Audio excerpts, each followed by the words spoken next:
travaux de la 3e session ordinaire du bureau politique vont se clore tout à l'heure.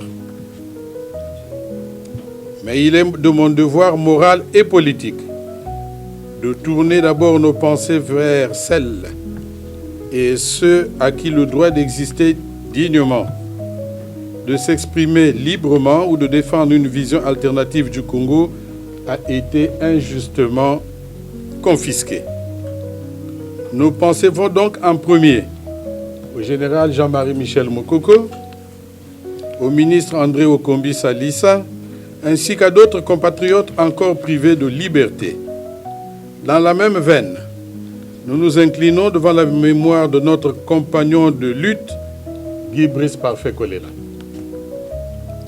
Nous pensons également à tous les exilés politiques, à la diaspora congolaise abandonnée à elle-même, aux sans-voix relégués aux marges de la République, oubliés dans les hôpitaux sous-équipés, dans les villages délaissés, dans les quartiers populaires menacés par la misère et l'indifférence. Nous ne les oublions pas. Et leur sort, loin d'être un simple rappel humanitaire, est au cœur de notre engagement politique. Car un pays qui emprisonne ses opposants ou abandonne ses enfants les plus vulnérables renonce à sa propre promesse républicaine. C'est dans ce contexte chargé d'injustice, mais aussi d'atteintes profondes, que s'est ouverte la 3e session du bureau politique de notre parti. Elle s'est ouverte dans un climat empreint de gravité, tant les responsabilités qui pèsent sur nous sont immenses à l'approche des échéances nationales de 2026. Mais ce climat, aussi chargé soit-il, est traversé par une lueur d'espoir, portée par notre volonté commune d'assumer avec lucidité et courage le rôle historique qui est désormais le nôtre. Vous avez su faire preuve d'un sens élevé de responsabilité, d'une rare célérité dans l'examen minutieux de l'ordre du jour et surtout d'un esprit de synthèse remarquable. L'essentiel a été dit, l'essentiel a été retenu et l'essentiel a été posé comme base de notre action collective. Parlant justement de cet essentiel, vous avez suivi avec une attention soutenue et un grand intérêt les communications spéciales livrées par 3 observateurs particulièrement avisés sur la situation politique, sociale et économique de notre pays. Leurs interventions sans complaisance, mais pleines de lucidité, ont eu le mérite de raviver notre conscience militante et de replacer le combat d'alliance dans le cadre plus large des souffrances du peuple congolais et des défis que nous devons impérativement relever ensemble. Cette session, par son ton, par son rythme, par son esprit, aura ainsi marqué une étape décisive dans la montée en responsabilité de notre parti, dans la rigueur de son organisation et dans la clarté de sa vision. Elle aura été à la fois un moment de vérité, un moment de cohésion et un moment de mobilisation. Et comment ne pas faire le lien à ce stade entre les responsabilités nationales qui nous incombent et les dynamiques qui traversent aujourd'hui le monde? Car le Congo n'est pas isolé. Ce qui se joue à l'extérieur a naturellement des répercussions directes sur notre avenir.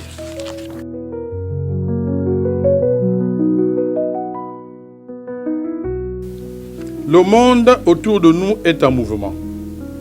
Il change à grande vitesse, tantôt avec espoir, tantôt avec désespoir et souvent en laissant une empreinte indélébile. Dans ce grand remue-ménage de l'histoire contemporaine, nous, Congolaises et Congolais, ne devons pas rester spectateurs muets. La politique internationale n'est pas une abstraction lointaine. Elle conditionne nos économies, notre sécurité, notre souveraineté et notre avenir. Nous devons donc prendre acte des lignes qui bougent en Afrique. Nous avons vu ces derniers mois et ces dernières années des transitions politiques s'opérer sans effusion de sang. Au Malawi, au Sénégal tout récemment, en Zambie, au Libéria, les peuples ont pu, grâce à leur maturité démocratique et à la résilience des institutions, choisir de nouveaux dirigeants dans la paix. Ces événements nous rappellent que l'alternance, lorsqu'elle est rendue possible, ne détruit pas les nations, elle les fortifie. À l'horizon, d'autres signaux nous laissent espérer une vague démocratique plus large. Le Bénin, par exemple, longtemps considéré comme un modèle de vitalité institutionnelle, se cristallise dans cette dynamique où la demande populaire de pluralisme et du renouvellement est de plus en plus forte. À l'approche des échéances politiques prévues en 2026, la société civile, les forces politiques de l'opposition et une partie croissante de la jeunesse réclament, avec dignité et courage, le respect des règles du jeu démocratique. Dans ce contexte, la volonté exprimée à plusieurs reprises par le président Patrice Talon de ne pas briguer un troisième mandat et de passer le témoin sans atermoiement constitue un signal politique encourageant. Si cet engagement est tenu, il pourrait marquer un tournant et conforter l'image d'un pays qui, à l'image de tant d'autres en Afrique, aspire à tourner la page de la concentration excessive du pouvoir pour renouer avec l'esprit républicain et l'alternance. Ce mouvement mérite l'attention et le soutien moral de tous ceux qui croient à la souveraineté populaire. Mais nous observons aussi avec gravité les manœuvres inquiétantes de certains chefs d'État sur le continent, qui, au mépris des constitutions et de la volonté populaire, s'accordent au pouvoir au prix de la répression, du mensonge et parfois même du sang. Nous voyons des dirigeants se servir de la diplomatie, non pour ouvrir leur pays au monde, mais pour garantir leur propre survie politique. Nous voyons l'espace civique se refermer dans plusieurs pays amis. Des opposants politiques sont jetés en prison, des journalistes réduits au silence, des constitutions tripatouillées dans l'indifférence de la communauté internationale. Face à cela, l'alliance ne sera ni ambiguë ni prudente. Nous croyons que l'Afrique doit entrer dans une ère nouvelle, où le pouvoir n'est plus un privilège perpétuel, mais une charge temporaire confiée par le peuple et révocable par le peuple.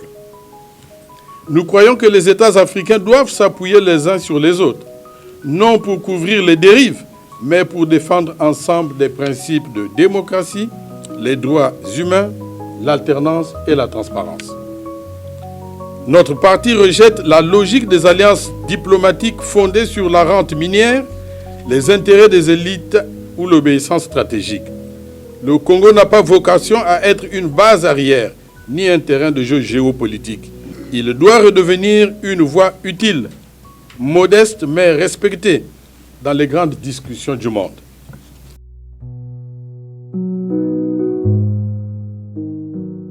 Le monde, justement, est secoué par des conflits meurtriers dont les conséquences dépassent les frontières des nations concernées. Plus près de nous, en République démocratique du Congo voisine, la région du Grand Kivu est à feu et à sang, déstabilisée par des groupes armés dans un silence international assourdissant, comme si la souffrance africaine n'avait pas le même poids sur l'échelle des urgences mondiales. Et pourtant, même dans ce contexte fragile, une lueur d'espoir vient d'émerger avec la signature récente à Washington d'un accord de paix entre la RDC et le Rwanda. Ce geste diplomatique fort ouvre une brèche pour la désescalade dans la région des Grands Lacs. Comment expliquer alors que les autorités du Congo-Brazzaville soient restées muettes face à l'une des plus graves crises de notre région? Ce silence qui frôle la complicité passive est une faute morale et politique majeure. Ces drames nous interrogent et à travers eux, c'est le droit international lui-même qui vacille. Il y a une manière sélective de défendre les valeurs. Il y a des peuples qu'on soutient bruyamment et d'autres qu'on abandonne dans l'ombre. Alliance, en tant que parti attaché à la justice entre les nations, condamne toute guerre d'agression, toute occupation illégale, tout bombardement indiscriminé. Nous affirmons notre solidarité aux peuples victimes des conflits et notre volonté demain de porter une diplomatie humaine et active tournée vers la paix, la prévention des crises et la médiation. Nous croyons que le Congo peut jouer un rôle non par la force, mais par la parole. Nous avons une tradition de médiation. Nous avons une société civile vivante. Nous avons une jeunesse connectée au monde. Il est temps de faire de notre diplomatie un outil d'influence pacifique, un soft power et non un accessoire protocolaire au service du régime en place. Nous appelons également à une nouvelle lecture de la coopération internationale. Trop souvent, elle s'est limitée à des signatures d'accords sans suivi, à des visites d'État sans contenu, à des forums creux. L'Alliance veut que le Congo soit un partenaire crédible, respectueux et respecté. Un pays qui coopère avec tous, mais ne se soumet à personne. Un pays qui, demain, pourra dire non quand il le faut et oui quand c'est juste. Le monde est instable, mais l'histoire reste entre les mains des peuples. En mars 2026, si les Congolais nous font confiance, si les Congolais écoutent la voix de l'opposition, nous engagerons une politique étrangère claire, progressiste, enracinée dans nos intérêts, ouverte sur le monde, fidèle à nos valeurs. Nous mettrons fin à la diplomatie clanique et improvisée. Nous rétablirons l'honneur de notre drapeau et nous ouvrirons le Congo à des partenariats fondés non sur les profits de quelques-uns, mais sur le progrès de tous. Le Congo a pleinement le droit de se lever, y compris dans le concert des nations. Mais il doit se lever dans la liberté, dans la transparence et surtout dans la paix. Car cette paix si précieuse et si fragile a été chèrement acquise dans notre histoire récente, au prix de tant de larmes, de sacrifices et de renoncements. C'est pourquoi elle doit être préservée à tout prix, quelle que soit la sanction que le peuple congolais décidera d'infliger l'an prochain à un système qui a appauvri le pays et brisé tant d'espérances. Mais si le Congo doit retrouver sa place dans le monde, il doit d'abord se retrouver lui-même. Car la crédibilité internationale d'un pays repose avant tout sur sa stabilité intérieure, sur la confiance entre gouvernants et gouvernés, sur la manière dont il traite ses enfants, ses territoires, ses institutions.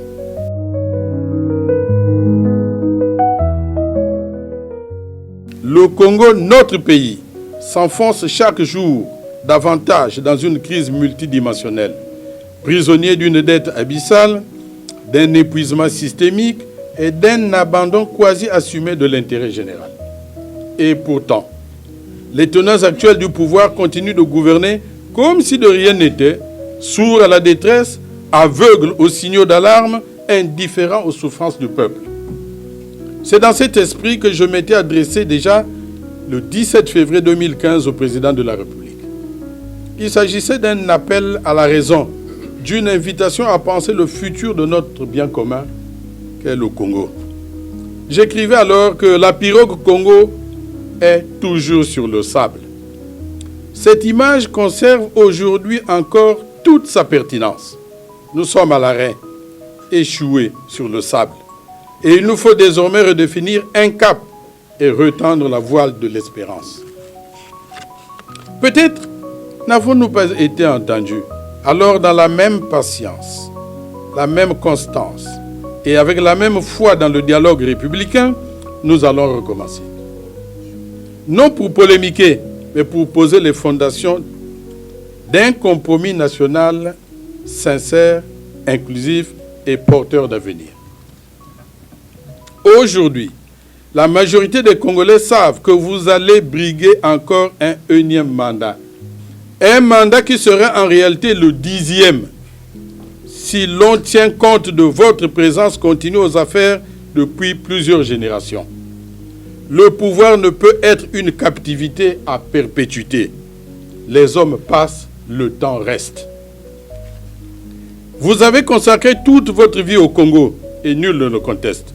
Le Congo, en retour, vous l'a rendu au-delà de toute espérance. Plus de 50 ans au pouvoir, dont 42 en tant que président de la République. Un destin pourtant exceptionnel que nul autre Congolais ne saurait revendiquer. Pas même un de nos enfants si la marche du monde est telle qu'elle. Il sera le seul président congolais qui sera resté au pouvoir pendant plus de 5 générations. Quand même. Alors, Monsieur le Président, que demandez-vous de plus à Dieu? Même si votre bilan pouvait être considéré par certains comme largement positif, mais votre longévité au pouvoir est aujourd'hui perçue, y compris chez vos anciens alliés ou maîtres, comme anachronique, usante et répulsive.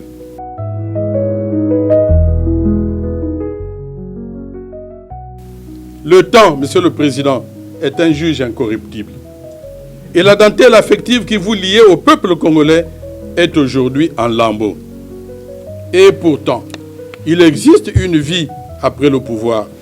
Une vie simple, plus apaisée. Une vie où l'on retrouve le murmure des rivières, la poussière du village, le regard complice des petits-enfants, les souvenirs que seul le silence sait faire renaître.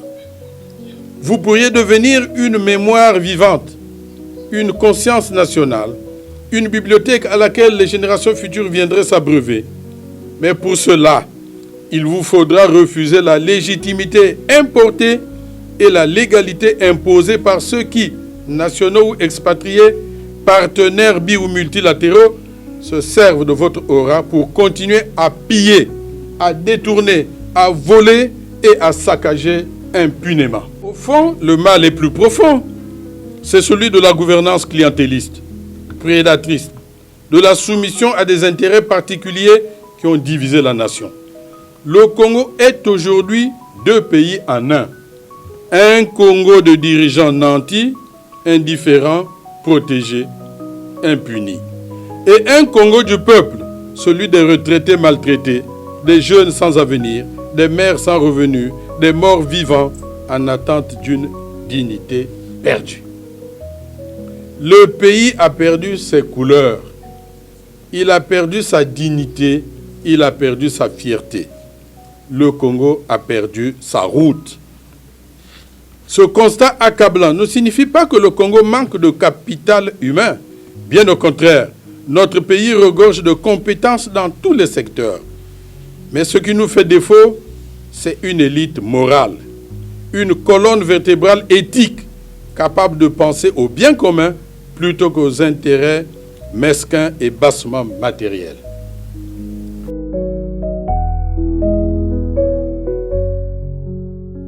Les pauvres d'hier sont subitement devenus les riches d'aujourd'hui, imbus d'eux-mêmes, arrogants jusqu'au bout des ongles et menaçant le peuple souverain à tout vent. Tel est le quotidien du peuple congolais.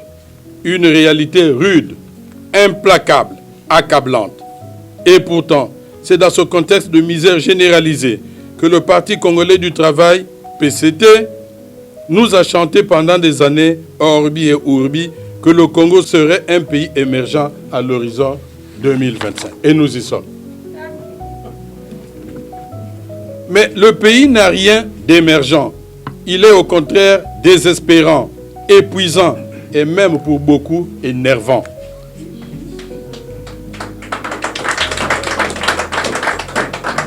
La promesse d'émergence s'est muée en illusion et l'illusion en désastre. Tout est en ruine. Aucun secteur n'est épargné. Le pays est dans le gouffre, alors même que le PCT détient tous les leviers du pouvoir, les institutions, l'appareil administratif et les moyens de l'État. Même pour être chef de bloc ou chef de quartier, il faut être d'abord du PCT. Et malgré cette hégémonie totale, le PCT, parti État, a pu réussir une seule chose, les conditions parfaites de son échec. La nuit est donc noire, totalement noire. Le peuple n'a pas oublié que le PCT n'est qu'une ancienne rébellion qui a pris le pouvoir par les armes et le conserve toujours au bout du fusil.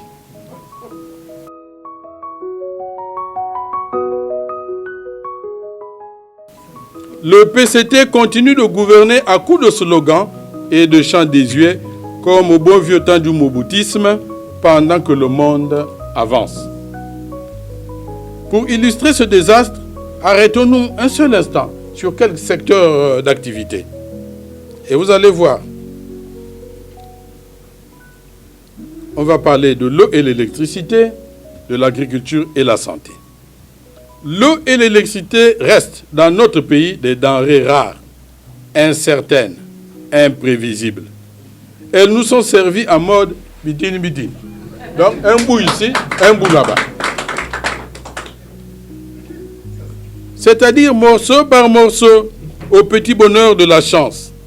Dans le même quartier, à gauche il y a le courant, à droite il n'y en a pas. C'est ça, bitine. Comment comprendre qu'après plus d'un demi-siècle au pouvoir, le PCT soit toujours incapable de répondre à ses besoins les plus élémentaires d'un peuple moderne? L'eau et l'électricité. Là, ça ne choisit pas. Vous pouvez être dans le même quartier, mais quand il y a coupure d'électricité, il n'y en a pas chez le membre du PCT, il n'y en a pas chez le membre d'Alliance. Et pourtant, les turiféraires du PCT nous répètent que tant que nous n'avons pas fini de développer ce pays, nous ne partirons pas. Mais à ce rythme-là, il leur faudra l'éternité. À vrai dire, ce n'est pas tant qu'ils n'ont pas fini de développer qu'ils refusent de partir, c'est qu'ils n'ont pas encore fini de détruire. Entre 2018 et 2022, les investissements budgétaires dans le secteur électrique ont atteint près de 99 milliards de francs CFA. Mais pour quel résultat? Des coupures à répétition, un réseau vétuste, des branchements pirates, des surfacturations, des détournements.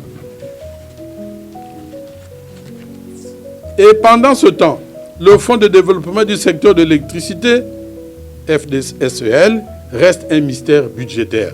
Le PCT échouera encore, car il lui faudra un siècle pour garantir ne serait-ce que 1000 MW de puissance disponible. Le Congo, pays au potentiel agroécologique immense, importe encore l'essentiel de ce qu'il consomme. Une dépendance qui, à terme, devient une menace pour notre souveraineté nationale. Souvenez-vous qu'à un moment donné, le président de la République disait qu'un peuple qui consomme ce qu'il ne produit pas n'est pas un peuple libre. Ça se confirme aujourd'hui. Vous êtes en prison.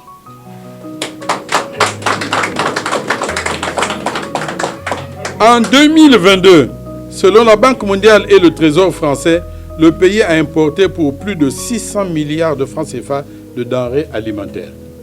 Et pourtant, tous les projets annoncés dans le programme national de développement 2018-2022 s'élevaient à près de 130 milliards de francs CFA. Mais malheureusement, seulement 66,4 milliards ont été effectivement engagés.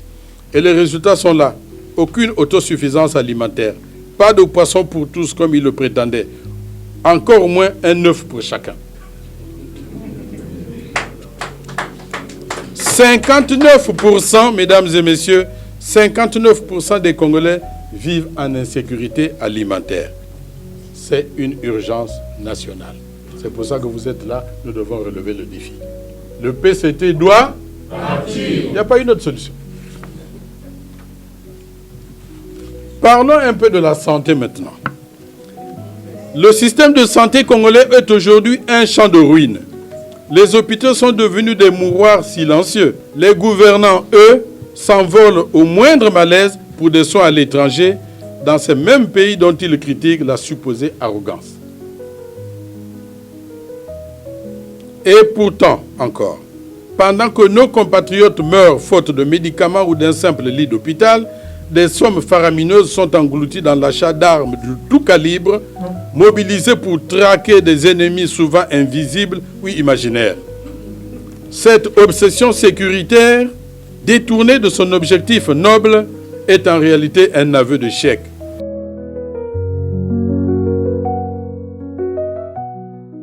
Le PCT a échoué, lamentablement, fondamentalement. Une question toute simple s'impose à nous. Comment, dans ces conditions-là, accorder encore le moindre crédit aux dirigeants du Parti congolais du travail? Que peuvent-ils encore nous promettre et surtout, qui peut croire en leurs paroles? Si nous étions dans une salle de classe ou un amphithéâtre, encore que le PCT ne pouvait pas arriver à l'université, le verdict serait implacable. Voici le bulletin de notes du PCT après plus d'un demi-siècle de gouvernance. Électricité, 0. Eau potable, 0. Emploi, 0. Route, 0. Agriculture, 0. Éducation, 0. Santé, 0. Sport, 0. Production industrielle, 0.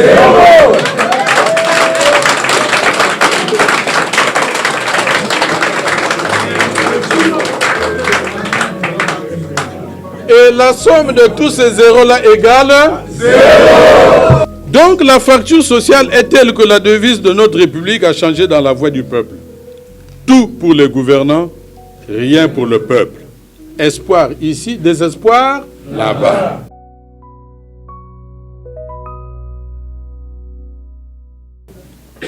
Il est donc temps que le langage politique retrouve sa vérité, que les dirigeants cessent de croire que le peuple est anesthésié par la peur, parce que le silence imposé n'est pas un consentement.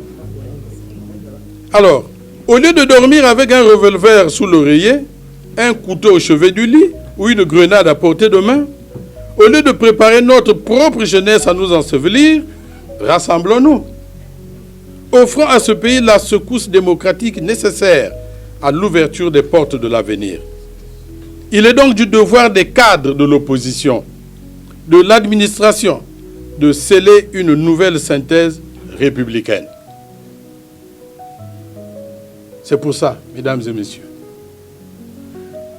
qu'on peut expliquer aussi en partie la présence du président Mirassa. C'est pour cela qu'on peut expliquer la présence de Maître Anissé Poiti. C'est pour ça qu'on peut expliquer la présence de notre autre invité, Jean-Bruce Pambou Malonda. Parce que ces hommes-là, quand ils parlent, ça a de la résonance. Parce que ce qu'ils disent, c'est la vérité. Mais ils ont beau fabriquer les armes, fabriquer les mensonges, la vérité finit toujours par triompher. N'ayez pas peur. Car si nous continuons à nous taire, ils finiront par enterrer tout le pays. N'ayez pas peur parce que quelle que soit la quantité de piment dans la marmite, le poisson garde toujours les yeux ouverts.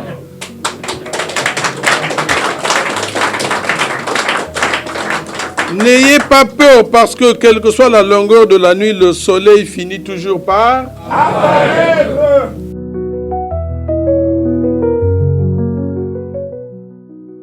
Devant cette situation nationale calamiteuse, j'ai pris mes responsabilités. Une nouvelle fois, le 14 septembre 2023, en adressant au président de la République une réflexion franche et respectueuse, empreinte d'un ultime espoir, celui de sortir le Congo de la nuit noire dans laquelle il est plongé.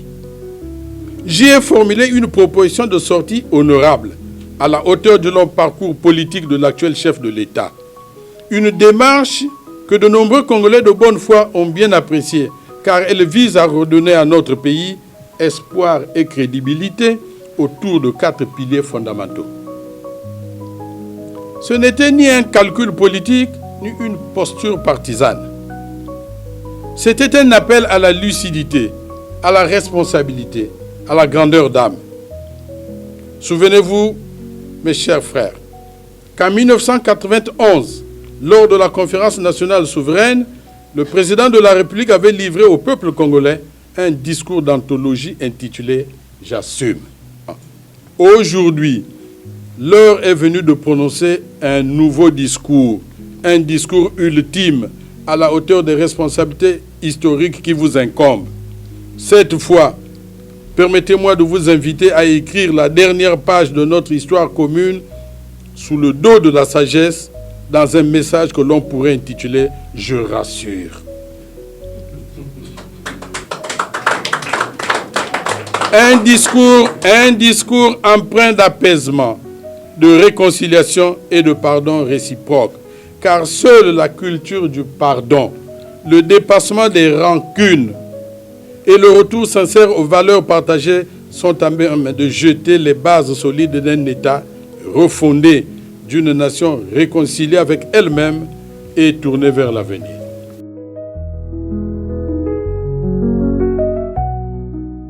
Il n'est pas trop tard pour écrire une autre fin. Le président doit avoir le courage de le dire au peuple, clairement, à haute et intelligible voix. Il doit nous dire qu'il ne sera pas candidat en 2026 et qu'il s'ensuivrait une transition démocratique apaisée qui nous conduirait tous vers une retraite dans la paix du cœur et la reconnaissance de tous. Car en effet, après avoir cumulé et consommé à lui seul plus de 70% du temps à la tête du pays depuis l'indépendance nominale, il serait loisible pour lui de profiter des opportunités qu'offre la fin d'un mandat pour tirer politiquement sa révérence. Ceci marquera un tournant majeur, décisif dans le cursus temporel absolument inégalable de l'homme d'État, Denis Sassou Nguesso, qui ne devrait pas laisser le Congo plus divisé qu'il ne l'a trouvé en 1979. Avec déférence et magnanimité, nous sollicitons l'indulgence du président pour qu'il n'écoute pas la voix intéressée de ceux qui disent qu'on doit d'abord passer sur leur cadavre avant d'arriver à lui. Nous n'avons pas besoin du cadavre de quelqu'un. Le président doit se souvenir qu'après sa déconvenue de 1992, beaucoup avaient pris la tangente sans dire au revoir. Il ne restait alors autour de lui que l'amour de ses enfants, de sa famille au sens restreint du terme. C'est pour ça que j'ai dit au président, je vous prie également de prendre le temps d'écouter la voix de votre conscience et d'exercer votre libre arbitre, car il y a toujours, au milieu des rêves non aboutis et des vilenies exacerbées, un temps où le chef est absolument seul lorsqu'il s'agit de prendre une décision difficile. Son unique recours demeure alors à ce moment-là le Dieu de son cœur. En vérité, le président a beau retarder l'échéance, cela finira toujours par arriver. Pourquoi ne pas anticiper tout en gardant la main pendant qu'il a encore le maillet politique, administratif, social, économique? Enfin, il a tous les maillets. Donc, il peut anticiper. Je dis au président que son cadet, le président Macky Sall du Sénégal, qui en public avait affirmé toujours s'abreuver à la source de ses précieux conseils, a fini par renoncer, bon gré mal gré, mais surtout courageusement, à une troisième candidature.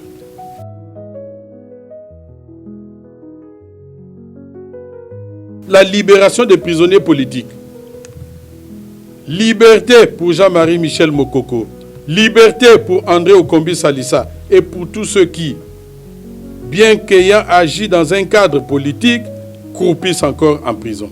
Car un pays ne se construit pas dans la haine ni dans la vengeance. Il est venu donc le temps de se laver de nouveau les mains et de se saluer sincèrement comme des frères, des vrais frères. Nelson Mandela, que le président de la République avait activement soutenu dans son combat pour la dignité humanitaire, a pardonné à ses geôliers blancs après 27 années de captivité. Mais pourquoi le président ne le ferait-il pas alors pour nos frères qui sont en prison aujourd'hui? Pourquoi?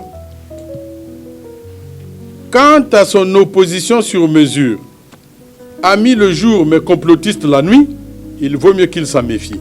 Parce que le côté revanchard, hypocrite et tout simplement tortu est trop évident. Sa présence relève d'un zeste de venin. Et les différentes composantes de cette opposition de convenance savent, dans leur écrasante majorité, que vous savez que tous mentent et vous flattent. Alors craignez qu'ils finissent par vous tromper, car hélas, vos relations ne sont basées que sur le mensonge, la brutalité, la duplicité, la corruption et la ruse.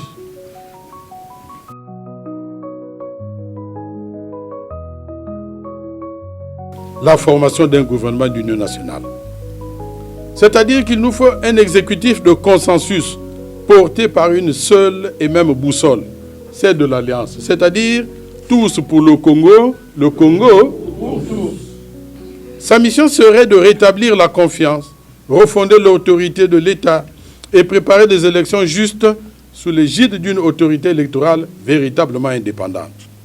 Et nous pourrons alors dire, fini les joutes électorales où les uns gagnent les élections, tandis que les autres remportent frauduleusement les résultats. Fini les élections fini les élections sur bon de commande, place à la vérité des urnes. Un organe pluraliste de suivi et d'évaluation regroupant la société civile, les représentants du pouvoir, ceux de l'opposition, qu'elles soient alignées ou non alignées, et d'autres forces vives. Ce dispositif pourrait être le fruit d'états généraux de la nation pour sceller enfin un compromis national.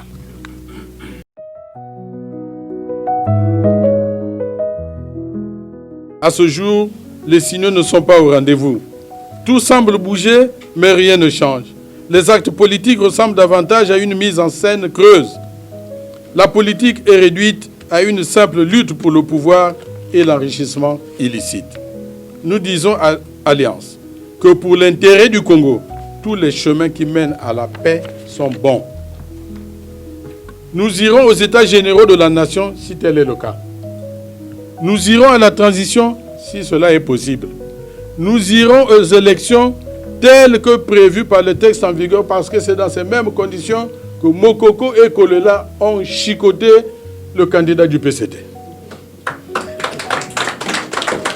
Allons donc à cette élection,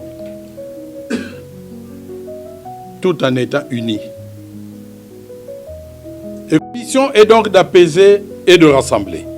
Dans le même ordre d'idées que les perdants de demain, qui sont déjà connus aujourd'hui, puisqu'il s'agit bel et bien du PCT, n'aient pas peur. Qu'ils vivent paisiblement encore de longues années afin d'être les témoins de la transformation positive et de la modernisation profonde que nous engagerons pour le Congo.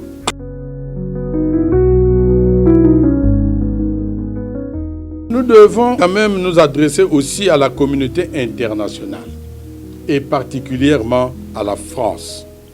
Car il faut avoir le courage de le dire. C'est avec le soutien direct ou tacite de la France que le PCT est revenu au pouvoir en 1997 et qu'il s'y est maintenu jusqu'à ce jour en dépit de toutes les dérives. L'occasion est belle d'interpeller les responsables politiques français. Vous avez été témoins et acteurs majeurs de notre enfermement. Soyez aujourd'hui acteurs de notre libération. La France ne peut plus continuer à se réfugier derrière une neutralité de façade, alors même que ses valeurs fondatrices, démocratie, droits de l'homme, état de droit, sont piétinées par un régime qu'elle a longtemps soutenu. Il est temps que la France joue enfin la bonne carte, celle de la démocratie.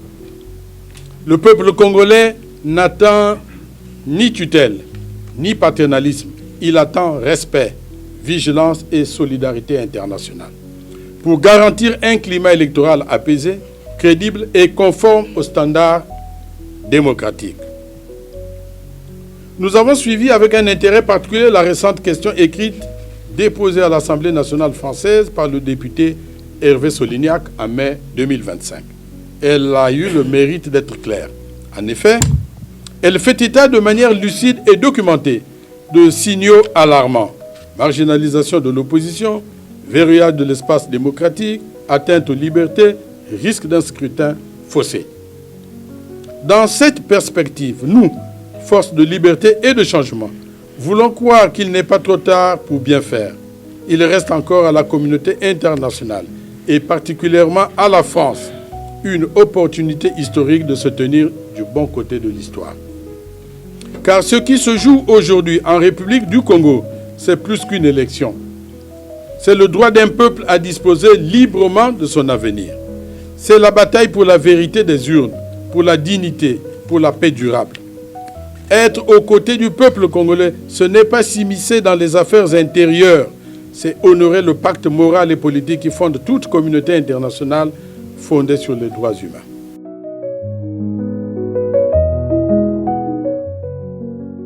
La vie politique nationale ne cesse de révéler ses paradoxes, comme en atteste l'arrêté numéro 17-26 du 30 juin 2025 relatif à la liste des partis politiques reconnus. Ce texte administratif, en apparence anodin, trahit en réalité une inclination préoccupante à restreindre par des procédés indirects l'espace démocratique garanti par notre Constitution.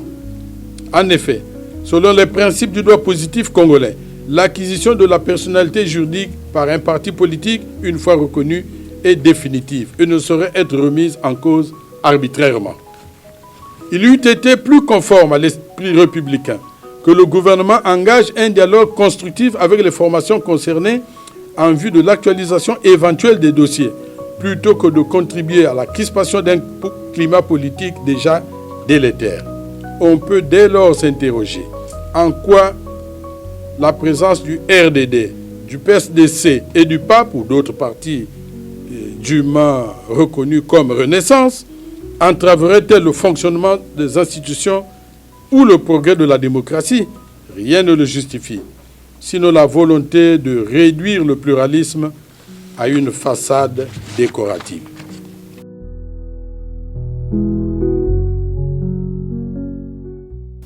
L'heure est venue de nous rassembler, de structurer notre espoir, d'organiser notre force.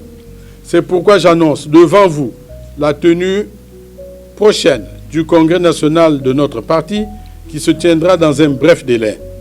Ce congrès sera bien plus qu'un simple moment statutaire. Il sera notre serment collectif au service du Congo, l'acte fondateur d'une nouvelle espérance, celle d'une alternance pacifique, crédible et démocratique. Je lance à cet effet un appel solennel à la mobilisation de toutes les structures du parti, de tous les militants et sympathisants, ainsi qu'à l'ensemble des citoyennes et citoyens épris de changement pour faire de ce congrès un moment historique, un moment de rassemblement, de vérité et de projection. Car le combat que nous menons dépasse nos appartenances partisanes. Il concerne l'avenir de nos enfants, la dignité de nos aînés, la reconstruction de notre nation. Ce sera alors le congrès de l'engagement total, le congrès de la consolidation du travail déjà accompli, le congrès de l'espérance retrouvée. Ensemble, faisant en sorte qu'il soit à la hauteur de l'histoire qui s'écrit. Car ce congrès sera également l'occasion de définir collectivement les conditions dans lesquelles notre parti prendra part aux prochaines échéances.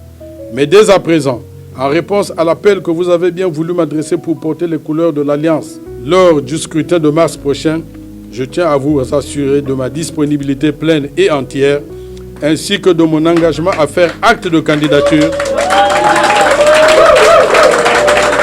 dans l'attente de la décision souveraine que rendra le Congrès national de notre parti.